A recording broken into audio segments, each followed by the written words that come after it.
こんにちは。100円ショップで揃う材料で作れるクラフトのアイデアを紹介しているケロです。いつもご視聴ありがとうございます。最近ケロ夫が石のように動きません。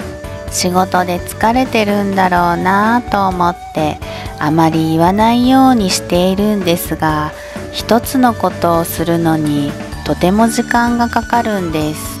ちょっと休憩が口癖で、休憩の前にこれやってしまえばいいやんとケロは思うんですが、そんなケロ夫、俺は人生で一番大事にしてるものは時間とよく言うんですが、矛盾してる。そんなこんなでかれこれ18年。おかげでケロの口癖ははいする、すぐする、今する。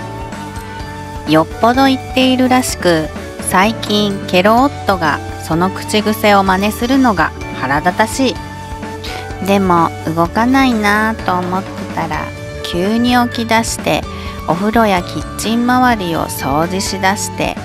お前はって小言を言い出すのはもっと面倒だから、そのまま動かなくていいよケロ夫。